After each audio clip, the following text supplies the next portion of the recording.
کہتے ہیں کہ اللہ کو آپ کی نماز کی ادا سے زیادہ آپ کے دل کی نیت اور آپ کے کردار سے مطلب ہوتا ہے، اور یہ سب ہم نہیں جانتے۔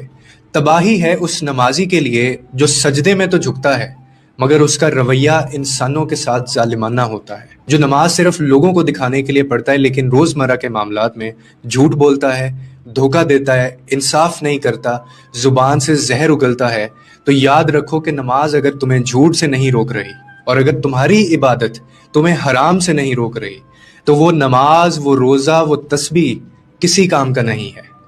اللہ کو ایسی عبادتیں نہیں چاہیے، کیونکہ ایمان صرف عبادت کا نام نہیں، کردار اور سچائی کا نام ہے۔ اور اللہ کو دکھاوے سے سخت نفرت ہے، کیونکہ وہ دل کو جانچتا ہے، لفظوں اور سجدوں کو نہیں۔ اور بعض لوگ ریاکاری میں اتنے آگے نکل جاتے ہیں کہ دنیا کے سامنے ولی بنے پھرتے ہیں اور بند کمرے میں بدترین ظلم کرتے ہیں۔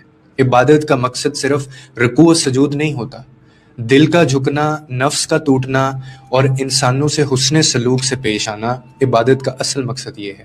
ایسی نماز جس کے بعد زبان دوسروں کی عزت اچھالے، دل میں بغض ہو اور ہاتھ دوسروں پر اٹھیں، ایسی نماز کا کوئی فائدہ نہیں، اور نہ ہی ایسے سجدے رب کی بارگاہ میں قبول ہوں گے۔